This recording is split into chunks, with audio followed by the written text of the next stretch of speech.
Docteur Synapse. Les maladies cardiovasculaires, c'est la cause number one de mortalité dans le monde.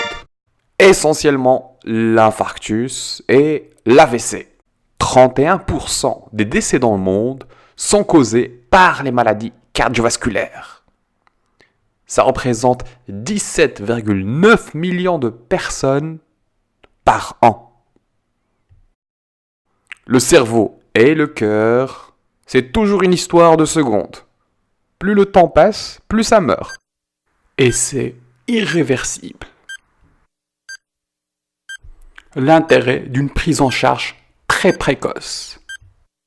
Bon, aujourd'hui, nous allons parler du cœur. Et essentiellement d'un patient qui arrive pour douleur thoracique. Est-ce que c'est une connerie ou un vrai infarctus?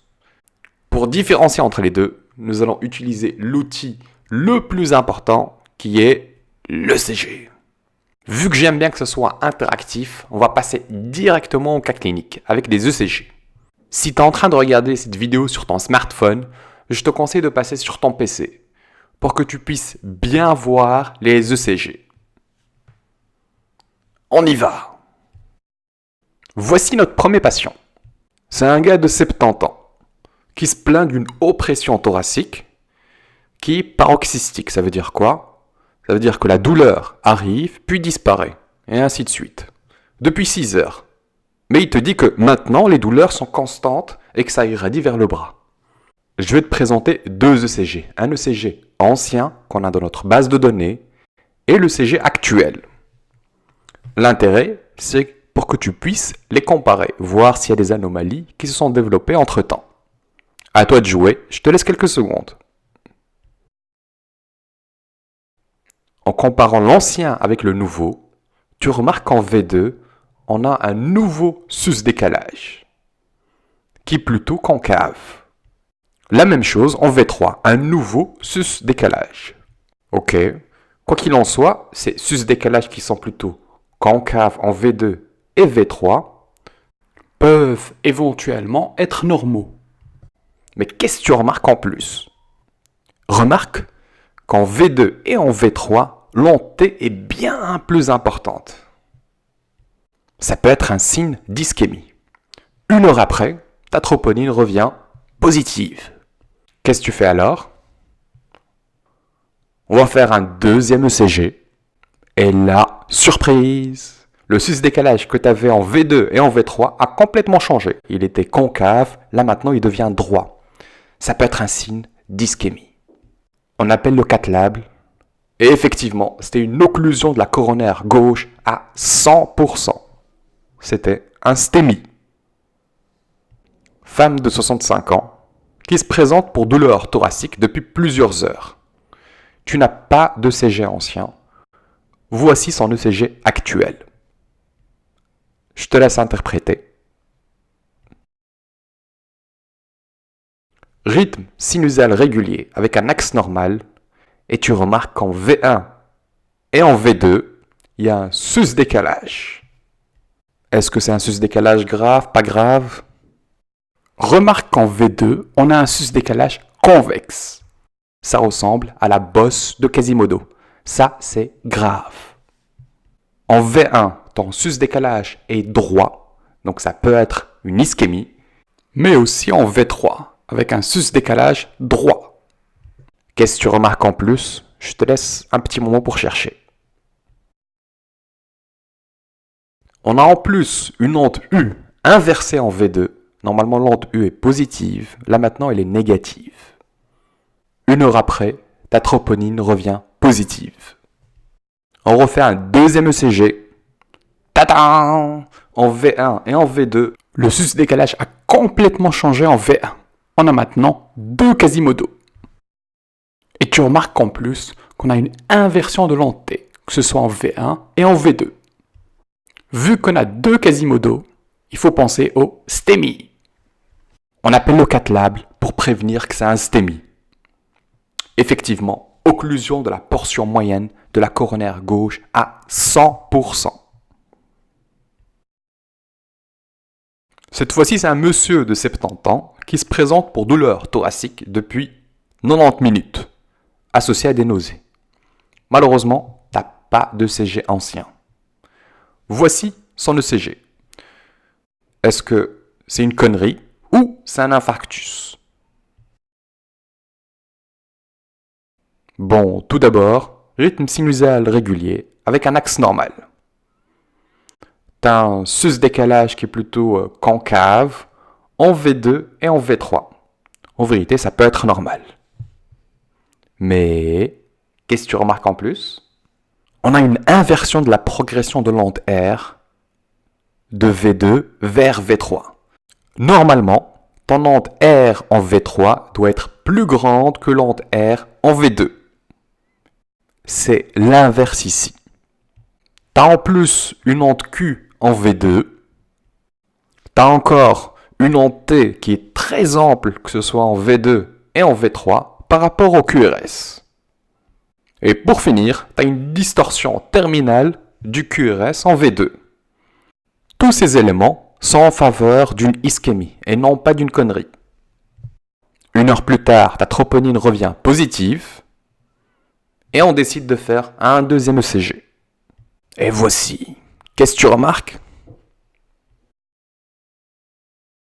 En V2, on a un QS qui n'était pas présent. Le sus-décalage devient droit en V2, reste concave en V3. Donc, c'est probablement un STEMI. On donne l'alarme. Effectivement, c'était une occlusion de la portion moyenne de la coronaire gauche à 100%.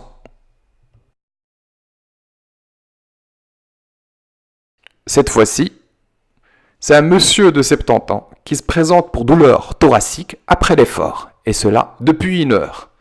Ça irradie en plus vers le bras. On a la chance d'avoir un ancien ECG pour le comparer à celui d'aujourd'hui. Je te laisse interpréter. Est-ce que c'est un infarctus ou une connerie? En V2, l'onde T est bien plus ample que le R. En V3, l'onde T est quasiment égale à l'onde R. En plus, on a une onde Q en V3 et une distorsion terminale du QRS aussi en V3. Tout ça sont des signes d'ischémie. Que vas-tu faire? On refait un deuxième ECG. Ça a complètement changé. Je te laisse interpréter. En V3 et en V4, on a un sous-décalage associé à une onde T qui est très ample et symétrique. Est-ce que ça te dit quelque chose? C'est une onde T de Winter qui associe un sous-décalage du segment ST plus onde T ample et symétrique. L'onde T de Winter suggère une occlusion de l'IVR. On appelle le CATLAB. Effectivement, c'est une occlusion de la portion moyenne de la coronaire gauche. Après que le patient soit stenté, et la première troponine est... Devine? Négative. Rappelle-toi que la troponine aura toujours un retard par rapport à l'ECG. Puis, deuxième troponine à 50 000. Patient de 50 ans qui se présente pour une oppression sternale et transpiration profuse. T'as malheureusement pas d'ECG ancien pour comparer. Voici son ECG. Je te laisse interpréter. Est-ce qu'il y a un sus ou sous-décalage? Non, il n'y en a pas. Mais tu remarques des petits trucs. En AVL, on a une onde T qui est négative. En V2 et en V3, on a des ondes U inversées. Qu'est-ce que tu fais maintenant? T'as compris le truc. Vu qu'on a un doute par rapport à ces anomalies, on refait un deuxième ECG. Face à des anomalies que tu ne comprends pas, n'hésite jamais à refaire des ECG chaque 15 minutes. Et voilà. En V1, sus-décalage, V2, sus-décalage, et en AVL aussi. Car l'ECG est dynamique, il peut changer au cours du temps. En plus, tu as une onde Q qui est plus profonde en AVL par rapport à l'ECG que tu as effectué juste 15 minutes avant. Tu as en plus une nouvelle onde Q en V2 qui n'était pas présente avant. Et la cerise sur le gâteau, sous-décalage en D3, D2, AVF, V4, V5 et V6. Inféro-latéral. T'appelles le CatLab pour leur dire que c'est un STEMI probable. Et effectivement, occlusion de la coronaire gauche proximale à 95%. Cette fois-ci, c'est un type de 75 ans qui a des douleurs thoraciques irradiant aux deux épaules. Tu as la chance d'avoir un ECG ancien pour le comparer avec l'ECG d'aujourd'hui. Je te laisse interpréter.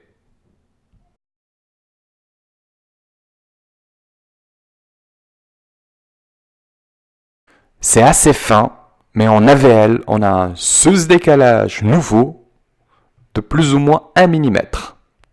En plus, en D2 et en D3, on a un sous-décalage nouveau. On appelle le CatLab. C'était une occlusion de la circonflexe. Allez, dernier cas clinique. Patient de 55 ans avec un antécédent de stent au niveau de sa coronaire droite qui vient pour douleur thoracique depuis 3 heures irradiant au bras. Voici l'ancien et l'ECG actuel. À toi de jouer. Quand tu compares les deux ECG, en D3, on remarque un nouveau sus-décalage, mais aussi en AVF. En AVL, on remarque un nouveau sous-décalage, probablement le miroir de l'infarctus inférieur. Tu remarques aussi qu'en D3, l'antée était négative avant et maintenant elle est devenue positive. La même chose en AVF. On avait une antée qui était négative, maintenant elle est devenue positive. Ça s'appelle une pseudo-normalisation. C'est aussi un signe d'ischémie. Dernier petit truc, sous-décalage en V2. En résumé, les anomalies les plus importantes étant le sus-décalage en D3 et en AVF, qui te signale probablement un STEMI inférieur, et la pseudo-normalisation de l'onde T en D3 et en AVF. On appelle le CatLab pour leur dire que c'est un STEMI. Et effectivement, le gars a bouché son stent qui était présent au niveau de sa coronaire droite à 100%. La première troponine est négative. Retiens encore une fois que il ne faut pas se fier à la première tropo. La deuxième revient à 8000. Quelques petites leçons à retenir de cet exposé. Comment ne pas se faire avoir? 1. De petites anomalies peuvent cacher des infarctus. Le sus-décalage droit, voire un petit peu convexe. L'inversion terminale de l'onde T. Une onde T trop ample et plus ou moins symétrique. L'onde T de De Winter. Et l'inversion de l'onde U. Deuxième leçon à retenir, compare ton ECG actuel avec un ancien ECG. C'est une mine d'or l'information. Si tu as un doute face à une petite anomalie ou que tu es coincé, refais des ECG chaque 15 minutes. Quand tu prends un ECG, c'est comme si tu prends une photo à un instant T. Il est dynamique. Pour que tu puisses voir le changement au cours du temps, tu dois faire plusieurs photos. C'est comme si tu prenais une photo à l'âge de 5 ans, et puis après quand tu as, 20 ans. Il y a quand même une différence. À bientôt pour une prochaine vidéo, infarctus versus conneries. Merci d'avoir suivi cette vidéo. N'hésitez surtout pas à me communiquer vos questions, vos éventuelles remarques et de me proposer les sujets qui vous intéressent.